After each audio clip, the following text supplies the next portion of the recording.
Tonight, Fox 10 investigates assaults on students at a private residential school in the East Valley. Specifically, cases of staff members accused of getting physical with the students, which is against protocol.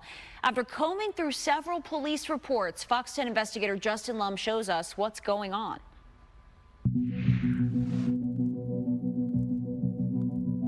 Inside Canyon State Academy. They're supposed to use de-escalation techniques. They're supposed to talk to the kids, try and calm them down. But every time we come out here, we come for the same thing. Where challenges of protocol, discipline, and restraint collide. He grabbed me by my legs. So he put me on my back and my head hit the floor. What is the state's Department of Child Safety really up against? We've been having a lot of issues with Canyon State, so they don't really give us videos without you guys here. So. Calling on law enforcement to step in and advocate for delinquent youth and at-risk children attacked at the academy.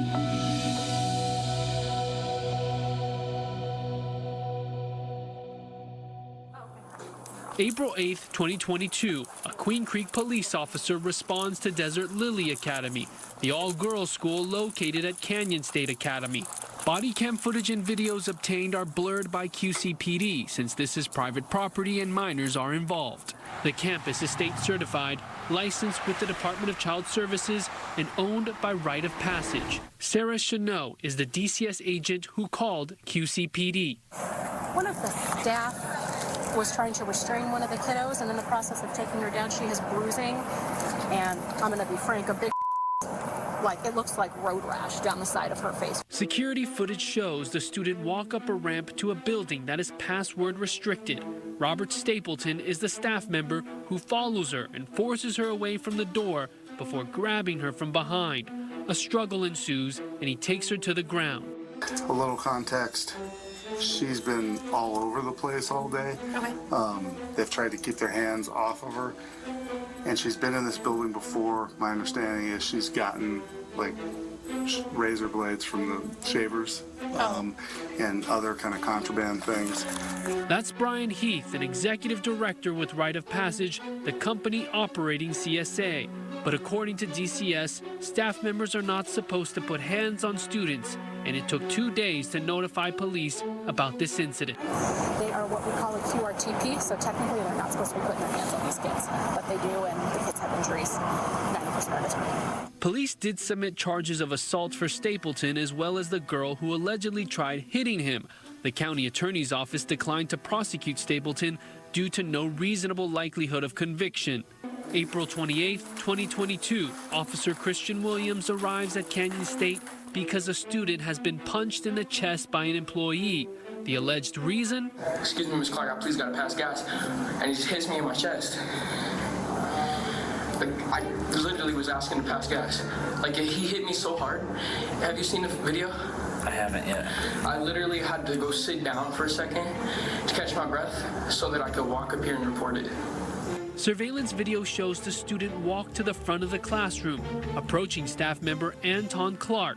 Watch Clark strike him in the chest with a closed fist. In my perspective, being 30, you're a little less than half my age, right? I couldn't even fathom a closed fist striking you with any real intent. CSA suspended Clark immediately. He later told police that the victim would not sit down, disrupting the class. Clark was charged with aggravated assault, but completed the felony diversion program to have his case dismissed. Some way, shape, or form.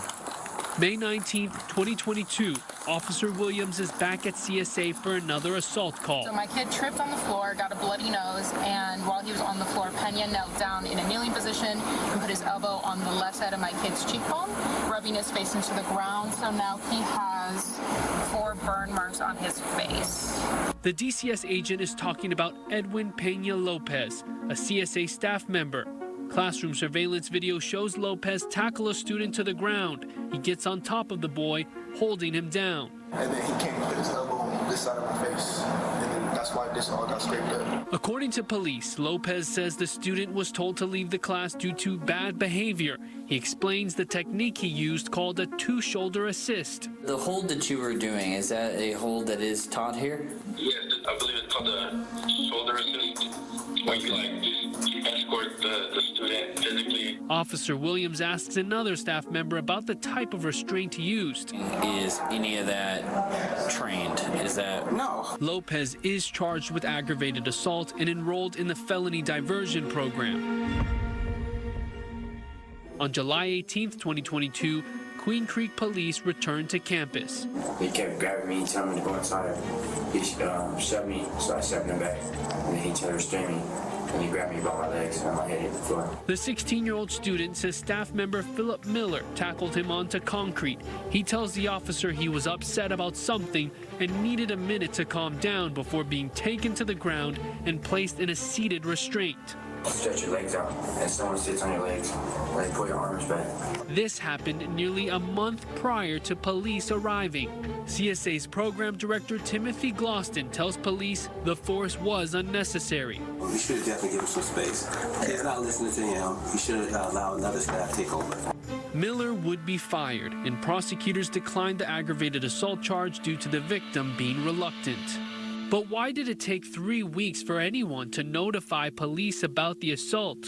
In 4 of the 6 assault cases we reviewed, DCS, not CSA, contacted police first. I spoke to the chief of Queen Creek PD, Randy Bryce.